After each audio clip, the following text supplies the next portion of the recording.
UFC Fight Night Mexico City Moreno versus Royval 2 just took place, and I'm going to go through the entire card, starting with the early prelims, ending with the main event, giving my reaction and breakdown to every single fight on the card, and my overall event recap as well, starting with the early prelim opener of Erik Silva versus Mohamed Naimov. A pretty much non-fight that took place here. Mohamed Naimov came out through a wheel kick that partially landed on Erik Silva. I think did land on Erik Silva and actually stunned him for a second, if I remember correctly. And then Mohamed Naimov pressured him, got the clinch, went for an inside trip. And during that inside trip, from what I could tell, Erik Silva's leg snapped for some reason. Maybe the way he landed on it. And Mohamed Naimov was declared the winner. First round TKO. Couldn't have gone worse for Erik Silva. Mohamed Naimov gets the job done, as I said he would. We move on. Victor Altimirano versus Felipe dos Santos. Very close fight. Very low-level fight. Very embarrassing fight for Felipe dos Santos. And also, a little bit of a... almost like a food chain of embarrassment leading back to Manuel Cap. Because the reason why we had so much belief in Felipe dos Santos against Victor Altimirano, who's been proven to be, you know, he's been in the UFC for a while now. He's lost fights here. He's won fights there. He's had close fights here with certain levels of opposition. We know Victor Altimirano as sort of like a bottom feeder UFC flyweight who is tough and pushes a good pace, so is consistent. Felipe dos Santos. Yeah, Manuel Cap...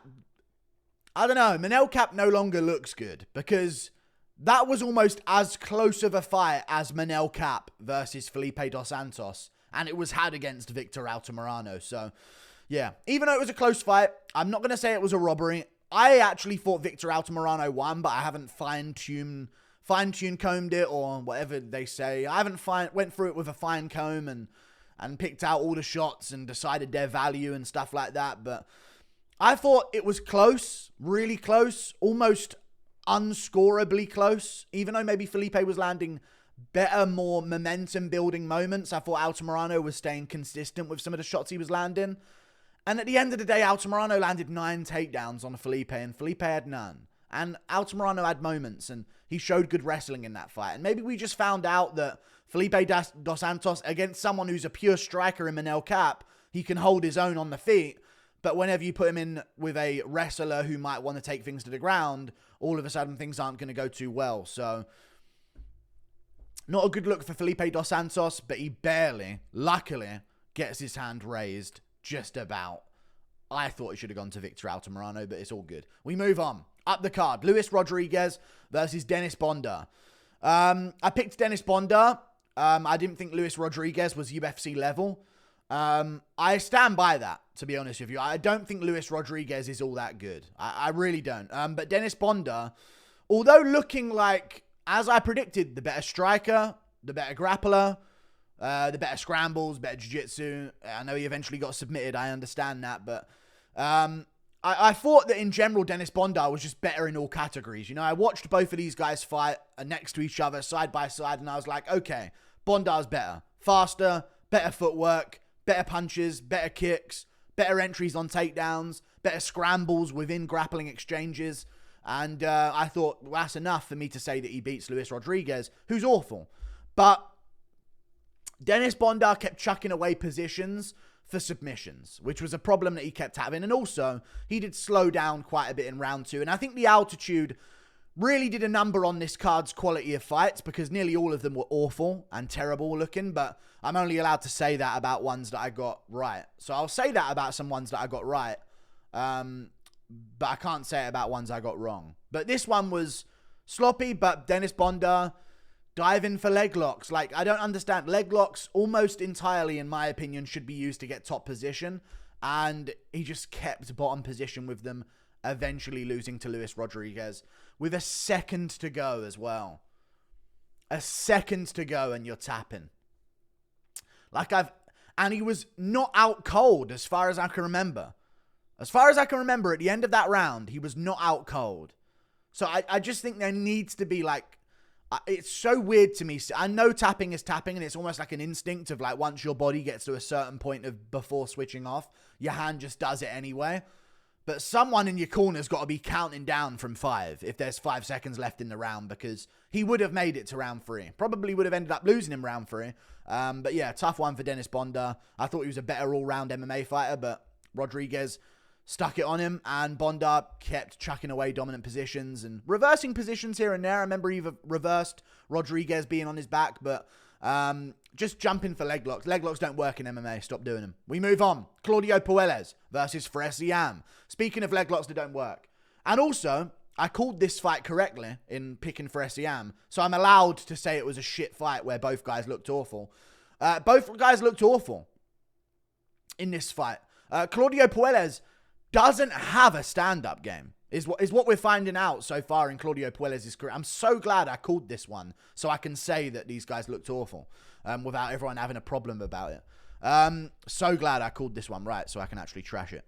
Claudio Puelles looked awful, man. Like, the stand-up is just not there. He got hurt. I think round 1 goes to Ziam. I think round 3 goes to Ziam as well, from what I remember. I just think he was doing more damage, man, and that's what it comes down to. You know, Claudio Puelles, he didn't really have any locked-in real submission attempts, you know what I mean, that were really going to be like, oh, this is an ending. Maybe ones that Joe Rogan would go crazy for, but nothing that was really enough to, like, give him points on a judge's scorecard. He was actually stronger than I thought he was going to be, and Ziam was very weak. I love that I got this right, so I can say Ziam's weak, even though I can't say Yair was. Ziam's weak as piss. Like, he is absolutely beyond weak. Like, a very skinny, tall, lanky guy for the lightweight division, and extremely weak. And I was worried for him watching this in the corner of my eyes. I was setting up the stream. I was watching this, and I was worried for him, because as soon as he hit the ground, I was like, oh, God. If Puelles can consistently get this to the ground, this is going to be a problem for Ziam. But Puelles just didn't do anything. And you've got to do something. I know control time is control time, but you've got to do something with it. You know what I mean? You've got to show that you're trying to win. And Ziam was the one doing that. You know, he was landing knees on Puelles as they were getting back up from like a scramble on the ground. And he didn't get any takedowns of his own, but he had a lot of top position himself where he'd be on top of Puelles. And he was the one that was throwing ground and pound shots on Puelles towards the end of the round. And I just think Ziam won the game of the fight of like, I'm going to win this on points. And I think that round 1 jab was a legit-ish knockdown. Not to say that it wasn't Puelles being a little bit off balance. He was a little bit off balance when he got hit by that jab. But he got hit by the jab, and then when he was on the ground, he was like, whoa, what just hit me then? Like, it actually shocked him and stunned him for a second. So I give value to that if I'm... And also, Ziam was following up with ground and pound afterwards. So I don't think there's controversy in the decision here. It's just like, come on, Puelles, throw a couple strikes when you have that amount of control time, and then you'll end up getting the win. I just think it was an awful performance from both of them. They both looked terrible. Puelles, good entries on takedowns, good strength. I thought he looked stronger than I anticipated him to be, especially for a Brazilian Jiu-Jitsu guy. But just nothing in terms of like what the judges are going to be looking for to what they score. So Ziam gets the win. Both guys looked awful though, and I'm lucky I'm allowed to say that without backlash because I picked it right. We move on. Edgar Chairez versus Daniel Da Silva. I went with Edgar Chairez. This is a no-brainer. I'm not even taking no credit for this. Like, Daniel Da Silva, who I think they've named differently in other places as well. Yeah, Daniel Lacerda, Daniel Da Silva. Like, his name goes all over the place. His name is Daniel Lacerda Da Silva, and they use one or the other of his last names that he has. Daniel Da Silva's just not UFC level, man. He came in, he lost to Jeff Molina. You know, he came back, he lost to Francisco Figueiredo. Came back again, lost to Victor Altimirano. Pulled out of a fight against Vinicius Salvador. Lost to CJ Vergara. Went to a draw because he phantom tapped against Edgar Chairez. Pulled out of a fight against Edgar Chairez. And now, after missing weight, has lost again. Like, he's out of the UFC. Get rid of him. Edgar Chairez gets the job done. And listen, Daniel Lacerda is like sort of proof that being wild and willing to risk things can get you far, because he does have a wild style, and that is obviously how he's had success so far in his career. But Edgar Chairez gets that submission on him, and immediately Daniel Da Silva's tapping, and it's just not a good look for the UFC to keep having Daniel Da Silva around. So finally, can we move Edgar Chairez on from this chapter of his life and maybe match him up with like a, you know, Felipe dos Santos next, like an actual decent-ish fighter. you know. A lot of the fights were awful. Jesus Aguilar versus Mateus Mendonca. I thought Mateus Mendonca won this fight. I'm going to be honest with you guys. I don't think the Aguilar knockdown was a knockdown. I see it differently than the Puelles one. And I know you could say our bias because you picked Mendonca, but you picked Ziam, so you're going to call it a knockdown for him and not for the other. But I think there's a difference. You know, Mendonca got hit by the jab and he was like, whoa, straight back up, right back to work. You know what I mean? He was like, whoa, that hit me. I was off balance. I was moving backwards as it hit me. I'm back up and I'm back to work. And I think it comes down to the ground and pound in round 2, I think it was, of Mendonca when he had mounts on Jesus Aguilar, where for a moment I thought, if he keeps going here, this will be stopped. Like, he's landing good shots. Aguilar's covering up, trying to walk the cage. And if Mendonca keeps going there, it could have been stopped. Like, that was a potential fight-stopping moment. And I thought it was more of a potential fight-stopping moment than the jab of Aguilar that knocked him down. So I thought Mendonca won.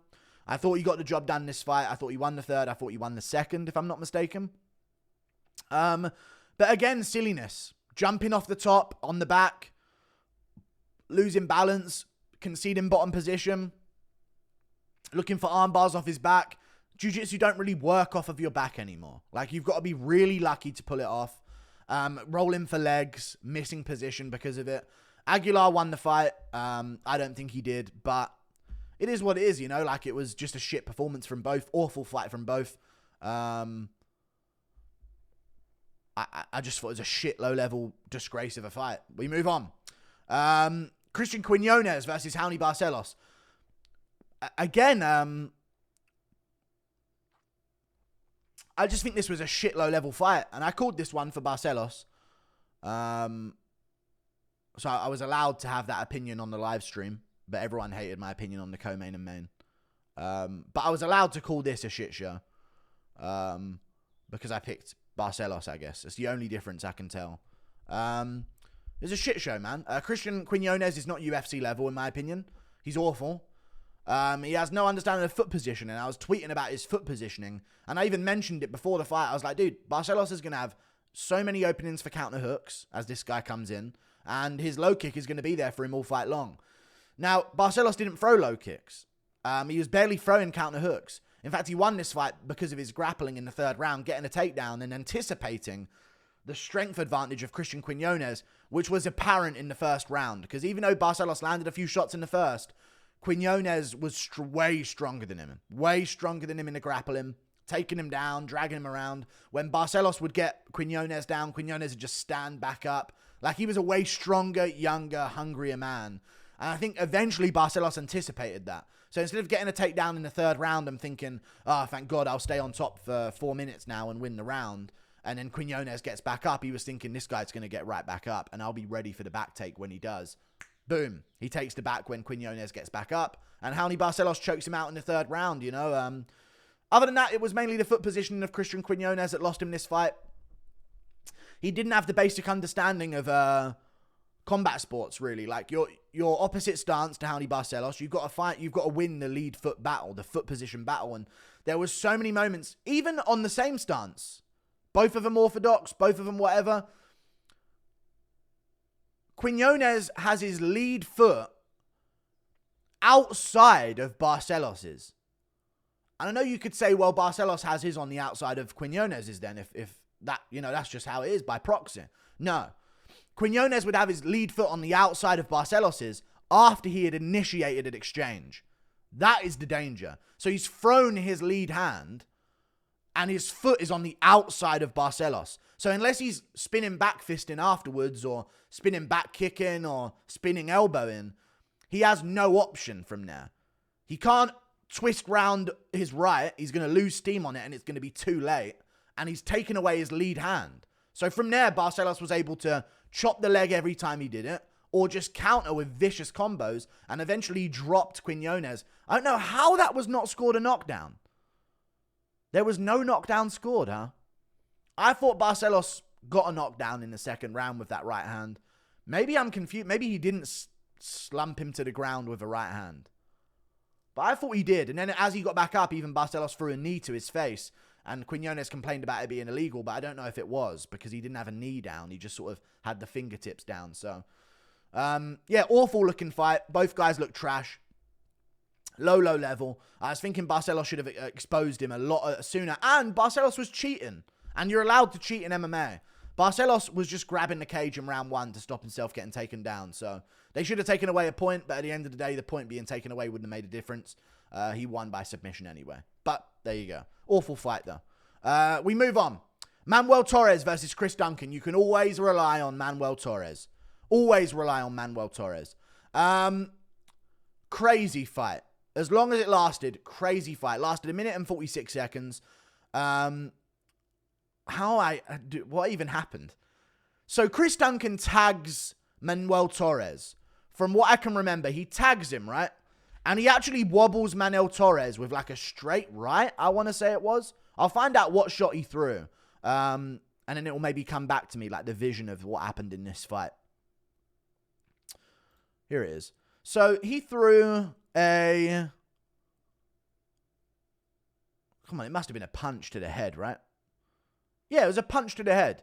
He threw a punch to the head, rocked Manuel Torres a little bit, like genuinely stumbled him, which was surprising to me because I don't consider Chris Duncan as a guy with too much power, so that was surprising. But he looked like he stunned Manuel Torres. And then Torres, I think, glanced Chris Duncan with a head kick.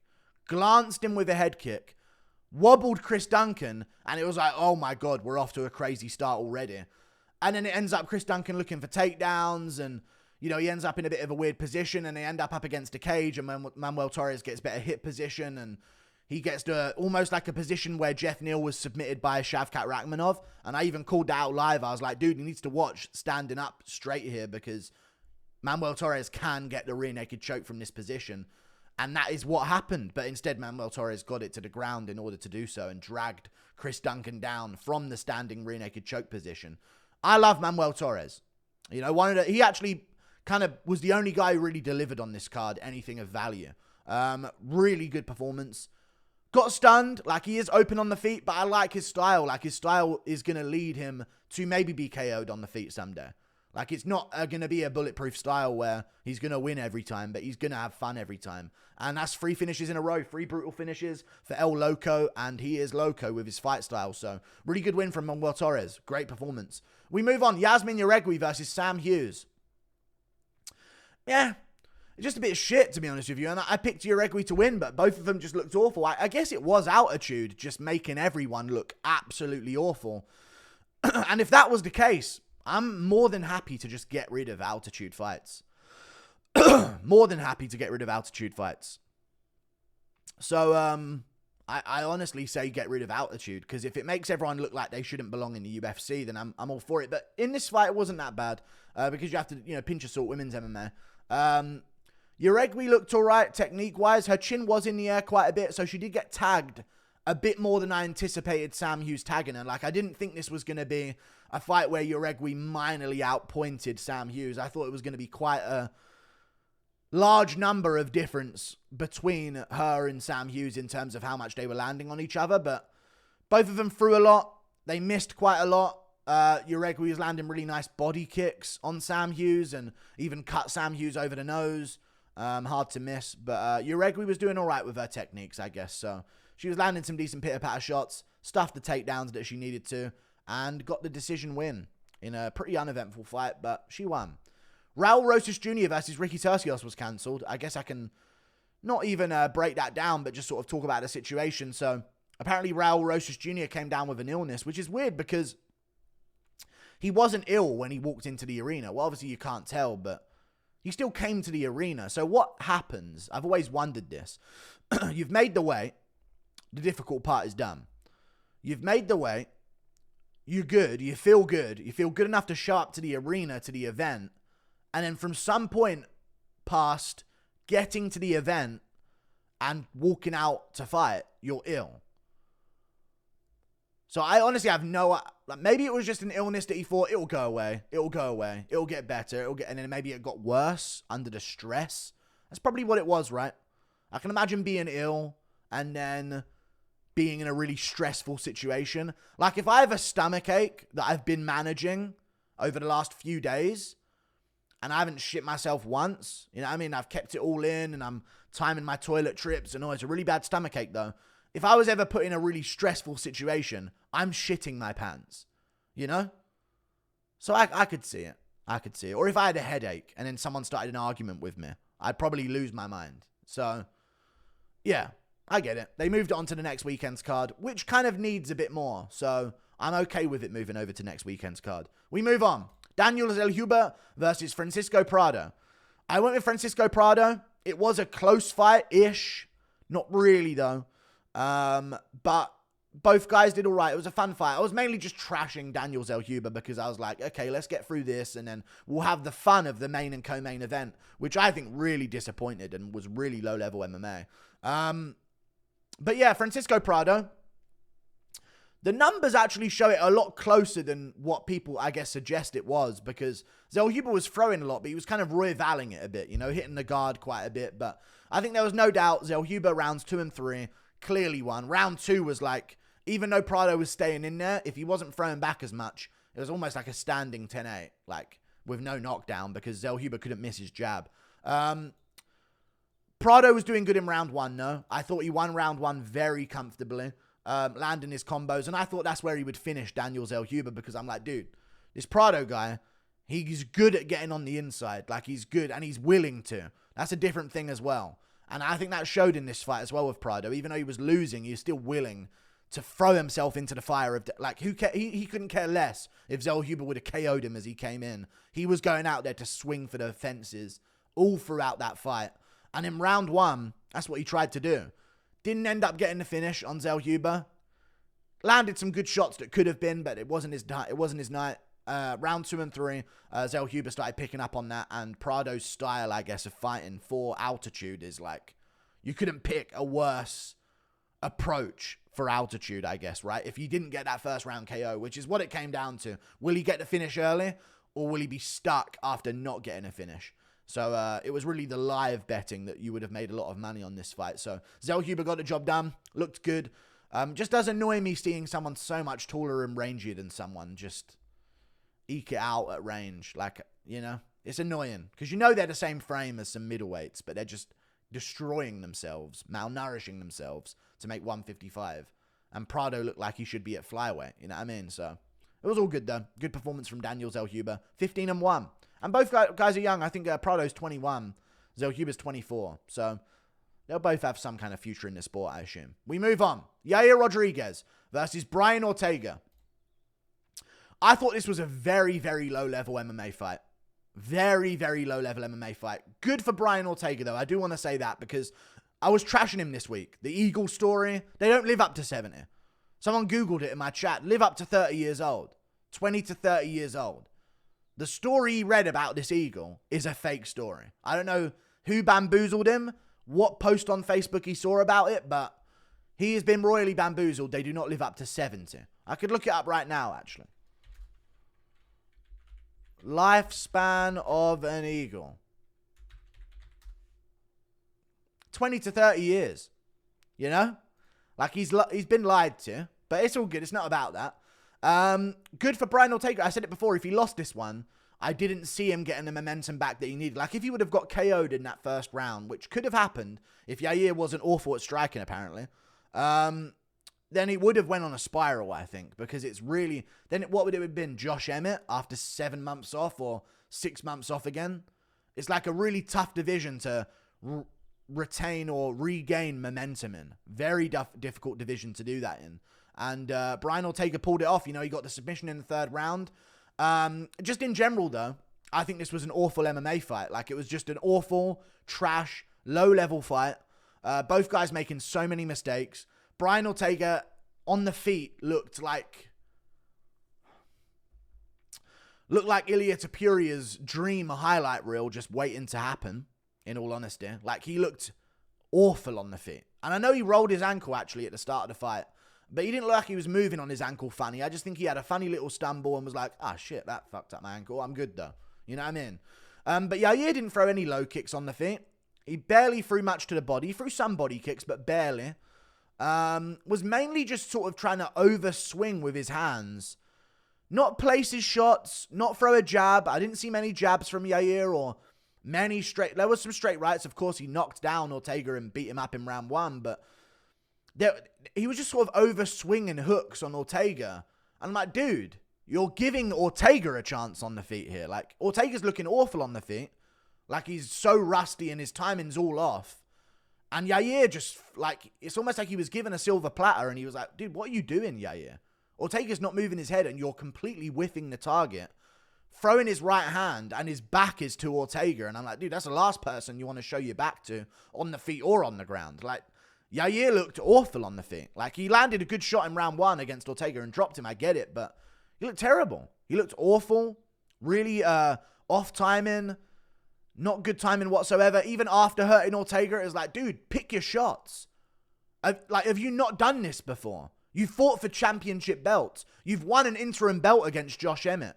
You've been at the peak of the sport. You've fought Max Holloway for 5 rounds and had him shooting for takedowns. What are you doing? You've stumbled Ortega. Find the shot. He's running in all over the place. Crazy. I guess he's in front of the Mexican crowd.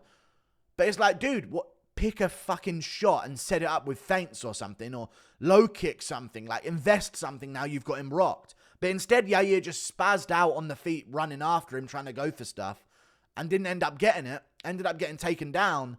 And that was a bad look at the end of round 1. Now, round 2, awful again. Awful MMA. Both looked awful on the feet. Atrocious on the feet against each other. Brian Ortega, again, like, his stand-up was just like, sometimes he would land on Yair. Sometimes he would land.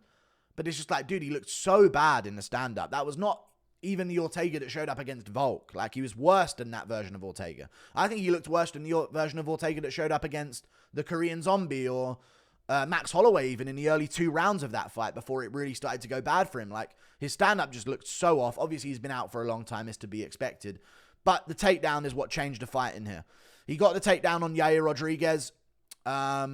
Muscled Yair down was the way that he did it. You know what I mean? It wasn't like an Evloev double leg from the open that immediately gets his opponent to the canvas and then it's time to scramble. Like, it was a grab him, getting kneed to the body in the clinch quite a bit is something that was happening in this fight as well. From Yair Rodriguez. He gets very busy in the pocket. But yeah, again, Yair's finishing ability, ground and pound wise, is awful. Such little power in his hands when he throws the hammer fist. If someone were to teach him how to turn over his punches, like maybe O'Malley does with his ground and pound, he could get more finishes, but instead he goes like that. That's what Yair does on the ground. He literally does that over and over again. Like that to finish opponents. So he fumbled that. But Ortega's grappling, I guess. He got down Yair in round 2, and it was almost like we just knew Yair wasn't going to get back up after that. And that shouldn't be a thing in the top 5 of a division. You know, we see these other divisions where there's competitiveness and scrambles and stuff, and you know when someone gets taken down, they're not just going to be held in full guard on bottom. You know, that very rarely happens. There's normally like at least for the first few exchanges of grappling, there's like, okay, this guy works his way back up to his feet where maybe again he's taken down. But there's always this next step to someone's move once they've been taken down. With Yair, on the ground against Ortega, there was no next step that he went towards. There really wasn't a next step that he went towards. There was just lay there. Lay there, look at the clock, try and throw some stuff up, but there was no like, okay, foot on hip, okay, let me make sure to get, okay, let me try and scoot to the cage here and really instinctively react upon hitting the ground. It was like as soon as Yair hit the ground, he stuck to it. Like he was literally glued to it. Like there was no bounce off the canvas. There was no time to explosively kick my hips up and try and move and scramble. Like he just stayed there on the ground and let Ortega lay on him, who elbowed away and cut open Yair in round 2. And I was like, okay, well, maybe now back on the feet, Yair will have some success. Looked awful again. Brian Ortega gets another takedown. Drags down Yair Rodriguez. Gets the double leg. Yair jumps a guillotine. Top 5 in the world. You're jumping a guillotine instead of pummeling for underhooks. instead of spreading your legs, instead of having hands free to brace and post on the ground on a mat return and maybe try and scoot your hips afterwards and get to your base and then try and work back up, jumping guillotine on Brian Ortega. Then laying on the ground and just letting Ortega do what he wants with you. And then eventually Ortega got the submission. Nasty work from Brian Ortega. You're not going to escape that. He's a submission specialist. Held it a little too long, but I think Goddard did the thing. I haven't seen it back. But I can imagine Goddard did the thing where he tapped Yair and then realized, oh, that's not Yair. Let me tap, or that's not Ortega. Let me tap Ortega. Because Ortega wasn't looking at the ref. Maybe Ortega thought the ref was checking Yair's hand. You never know. I don't think Ortega meant it maliciously or anything like that. But he ended up winning. Good job for him. Got the submission win. I just thought it was an awful, low level. There shouldn't be a moment if you're a top 5 fighter in my ideal world of MMA. There should never be a place for a fighter as a top 5 weapon in a division to where they are in a position where they got nothing. Where they can be taken to a position where they have nothing to offer. And that's what Yair is on the ground and what Ortega looked like on the feet in this fight. And I just think it was a damnation disgrace and an abomination to the featherweight division. But maybe it was the altitude. Maybe that's what it was. It would explain all of the other fights on the card. I know I got a lot of hatred for the way I reacted to the Ortega-Yair fight, but it just sort of gave me a really ominous, sad feeling of like, fuck, this is awful. Like, this was an awful performance, and it doesn't look good on the featherweight division.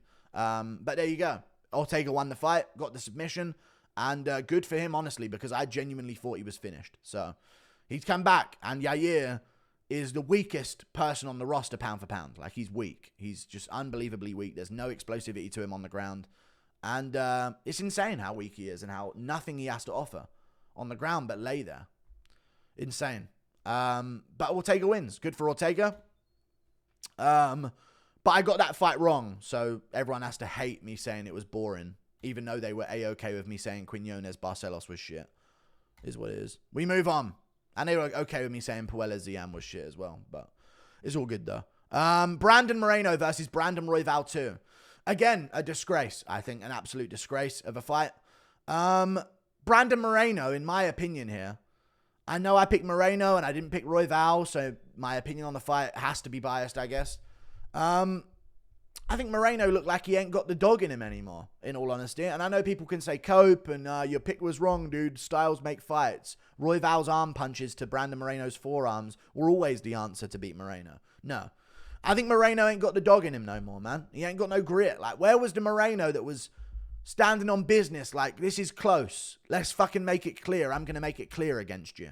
Now, Moreno was landing the better punches of the fight. Like, if you want to go back and look at highlight reel shots that popped someone's head back, you're going to find majority Moreno. But that and the low kicks, it was a very close fight. Listen, it could have gone either way. I was more okay with it going Royval's way because it just seemed like Royval was less okay with losing than Moreno was. I don't know how to describe it in the fight. I don't know how anyone's going to go back and go through this and score each shot that landed. I don't envy whoever has to do that. But it just seemed like Royval wanted it more. He hustled more. He was holding and stalling less. These things look good for a guy like him in this fight. He's just throwing more. He threw 370 strikes to Brandon Moreno's 157. And the judge still gave it to Moreno. Like, he was throwing a lot, Brandon Royval, to land only a few more. But yeah, Royval just... Again, this fight just seemed low level and trash. I'm just going to say it as it is again. And I know people say I do this all the time. But I don't really do this all the time, though. It's a problem that I'm having right now. I'm just trying to keep it real. But it's a problem that I'm having is, like, I can't make picks or talk to a fighter, or my entire perception of the sport is now at question. Like, it's so annoying. Like, it is what it is, though. Yeah, I mean, it was just a shitty fight. Awful fight. Moreno was, like, lifting his rear foot off the ground to throw, like... He was throwing right hands like he's beginning a front crawl. as a swimmer. You know what I mean? Dipping his head down, swinging it over the top. Like, dude, look where you're punching. In the first fight with Royval, Moreno established a nasty jab. In the fight with Pantoja, he did the same. In the fight with Figueiredo, he did the same. He dropped Figueiredo with a jab. But in this fight, there was no jab from Moreno. There was just looping overhands that would sometimes land. He figured out that he should leg kick at the end of his exchange, which worked quite a bit. But he figured it out too late. And then once he had a good moment of doing it, he would just stop doing it again and just tuck up into his guard and let Royval punch his forearms 4 or 5 times. It was just kind of a shit fight. Like, it was just a shit, trash, low-level, awful fight. Both should be ashamed of themselves. Again, I would say maybe it was the altitude, but both of them kept a good volume and pace. They were definitely adjusted for it. You know, Moreno was training in the altitude for the fight. Royval trains at altitude as well. So they're used to it, you know? Just awful low level. Awful low level. Royval now and again would show signs of like, oh, that was a good body shot that he landed there. Or that was a good kick to the body that he went for there. But majority of the time, his shots bounced off the guard. And he just threw like 5-punch combination at Moreno's forearms. And then Moreno would throw one back that landed good. But then I guess the judges would say, well, maybe 2 of those 5 landed. We don't know. So we'll give that more than what Moreno's clear one did. So that's kind of what it was. It was just a shit, low-level, trash, awful MMA fight. Both of them looked awful. And I think they'll both be ashamed of their performance. Awful striking. Grappling exchanges were lazy. I just thought it was shit. I thought the whole card got sort of stunk up. Yeah, that's my honest opinion. I thought it was a shit, terrible, awful card. I felt like I was watching PFL versus Bellator, which was actually pretty good compared to this. So I thought I was watching like a Bellator card, honestly. It was really low-level shit. We had a weird injury leg thing with Erik Silva. Felipe dos Santos, Victor Altimirano, both look like they don't belong in the UFC. Luis Rodriguez, Dennis Bondar, both look like they don't belong, but Dennis Bondar looked all right and then threw it away going for submissions. Puelles, Ziam, both looked awful, like they didn't belong. Awful, awful fight. Edgar, Chairez, Lacerda. Again, they're so low level, but Chairez got a finish, good for him. Aguilar, Mendonca, both guys look like they don't belong. Quinones, Barcelos, both guys looked awful. Maybe it is just the altitude. And if it is, I mean, Jauregui, Hughes, both looked awful. Zellhuber, Prado kept it good, but Prado whiffing and missing, and Zellhuber, you know, not committing, and no big ooh-ah moments. Like, Rodriguez, Ortega looked awful. Moreno, Royval, shit, and they're top 5 in the world. If that's what altitude does, I say never go to altitude ever again. Like and subscribe. Thank you for watching. Toodle Pip. I'll see you later. Goodbye.